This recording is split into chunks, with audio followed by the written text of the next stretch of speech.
First of all, it must be said that Honda has never positioned the CR-V as an SUV, even if it's light.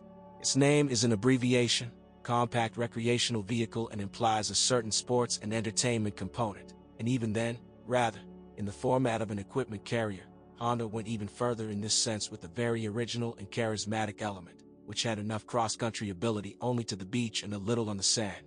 At the same time, the second and fourth generations of CR-V are considered the most passable and most adapted to life. They have higher ground clearance, traction control, and all-wheel drive works pretty quickly. By the way, the first generation was equipped only with a viscous coupling. The third one was equipped with such a weak traction control system that it could barely cope with the snowy road, and the ground clearance of the fifth is only 170 millimeters. At least, you can find such a division on the forums of the owners. Incidentally, the main advantage of the Honda CR-V is also mentioned there: versatility and balance of characteristics. Like to a feast, and to the world, and to good people. Although very often owners of cars of other brands also talk about the same benefits. Well, probably, except for loaves. However, this is also, depending on where to go. The fourth generation Honda CR-V, which is built on the platform of the 9 Civic, was transferred to the main donor units and some of the Accord model, and with some, not only their advantages, but also disadvantages were inherited. The main success can be considered the 2-liter R28 IVTEC engine, which remained in the range until the 2015 restyling. Its characteristics are smooth, traction at low and medium speeds is more than satisfactory, especially considering the relatively small volume. There are some elasticity issues, but if you keep the tachometer needle away from the red zone, then the drop in power characteristic of the SOHC motor will not be noticeable, and at the same time fuel consumption will not be excessive. On the highway, you can keep it within 10 liters per 100 kilometers, and do not believe those who say about 8.5, they do not start the engine or drive in tow. In the city, too, below 13 is unlikely to come out, in extreme cases, 12.5. The motor is extremely reliable. We can say, absolutely reliable with competent and timely service. It is difficult to speak unambiguously about the resource. Maybe 350,000 can pass without serious intervention, or maybe not, but sudden breakdowns and failures are incredibly rare. Its peculiarity is that, unlike 2.0 VTEC, it does not have an exhaust phase control system, only intake, which is compensated by the variable geometry of the intake manifold and the original timing kinematics, when one of the intake valves closes later than the second already on the compression stroke. Its plastic valve cover is very successful. It does not warp or break for 10 years for sure. And no oil is leaking from under it. It is worth paying attention to the valve adjustment. This is purely mechanical in a 2-liter Honda. Valve clearances need to be checked every 50 to 60,000 mileage, and if the car has gas equipment, then twice as often. By the way, do not be afraid of gas, no matter what anyone says. With it, motors do not develop a resource faster, unless you should keep the speed above 4,000 for a long time and you need to change the air filter more often. The operation of the engine may be accompanied by noise and vibration. Most often there is a tapping of unadjusted valves. Very rarely, in advanced cases, the timing chain can remind of itself. Replacing a chain with dampers and rollers, and at the same time a pump with an amplifier drive, will cost 20,000 rubles, 10,000, a set of spare parts, and the same amount, the replacement itself in an unofficial service. In authorized, a little more expensive. If a vibration appears, which is often noticeable only at idle with the hood open, then it is worth looking at the left engine mount. It may need to be replaced.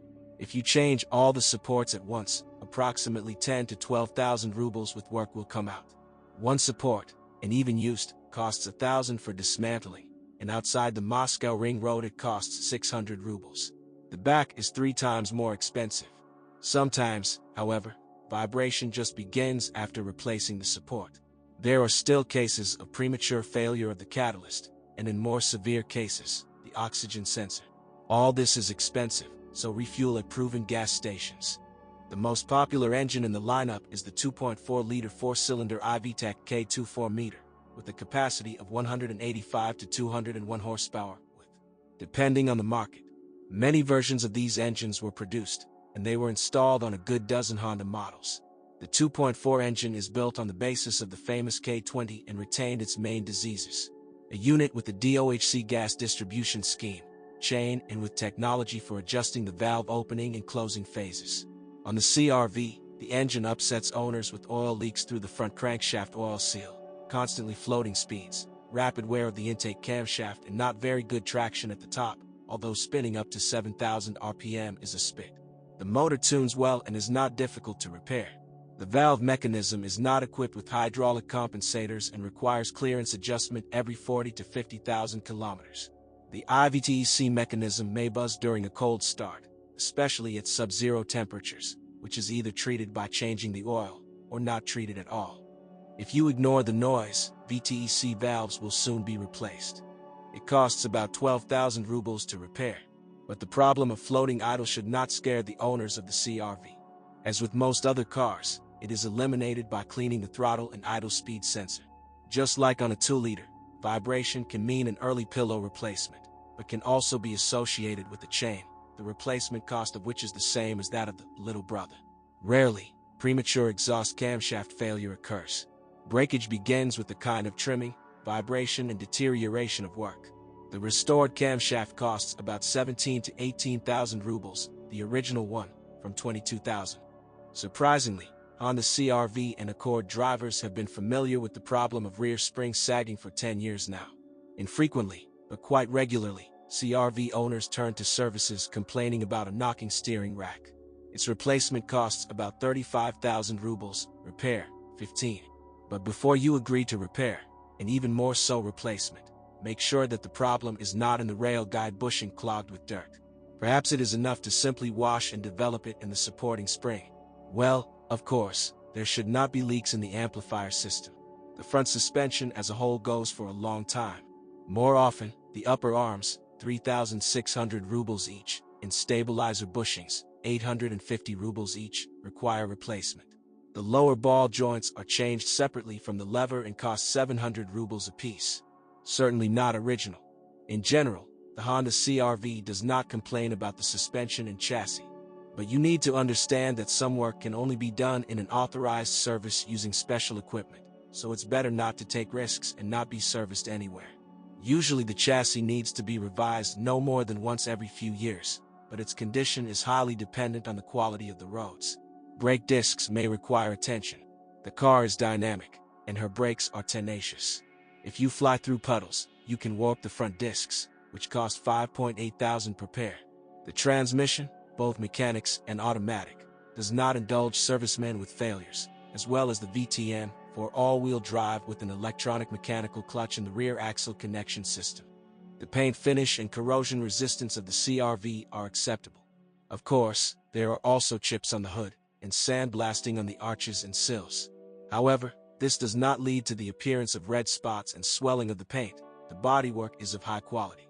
The owners complain about two unpleasant details. In bad weather, when the fifth door is opened, water pours down the collar. And although in 2014 they added a sealant that drains water, it takes it away, unfortunately, somewhere in the wrong place. In general, the problem as it was, and remained. The second annoying little thing is the sudden cessation of the washer fluid supply to the windshield. The tank can be full, there is no frost, the nozzles are clean. The first thing the owners try to do is to clean the nozzles. Unfortunately, this often leads to their breakage. The problem is in two miniature filters that are installed immediately after the pump. They are simply clogged with dirt, ice, and solid particles crystallized from the liquid itself. At the same time, if you persist and continue to supply the washer, the pump motor may burn out, which costs 500 rubles for disassembly. Oddly enough, but there are a lot of complaints about the disgusting quality of the interior materials, huge gaps between the panels, quickly wiping Velair and cracking leather. The skin seems to have been sorted out at the warranty stage, but everything else remained in the same state. In the third year of operation, the air conditioner relay burns out. Its replacement will be inexpensive. The relay itself costs about 800 rubles, and you can change it yourself. Well, or 300 rubles. They will do it at any service center where they have seen Honda at least once. A real problem for a short, not too experienced driver can be overloaded with buttons on the steering wheel and center console, as well as disgusting visibility in the rear hemisphere. The CR-V has a huge trunk, almost 600 liters in the base. The second row seats fold down, and the trunk grows to 1669 liters, but, alas, it will not be possible to get a flat floor. In the Russian market, the cost of the 4th generation Honda CR-V starts at 1.2 million rubles per live copy. There are practically no less than 1 million cars. When inspecting, it is extremely important to make sure that there were no accidents. Pay attention to traces of factory welding of panels and power elements of the body under the hood. Honda fight quite often, but there are a lot of well-repaired cars. It is also important that the cost of the car is not too high. In general, like any Honda, the CR-V crossover is reliable and hardy. The only thing you don't need to do with it is, imagining that you have a harsh road, indulge in all serious off-road.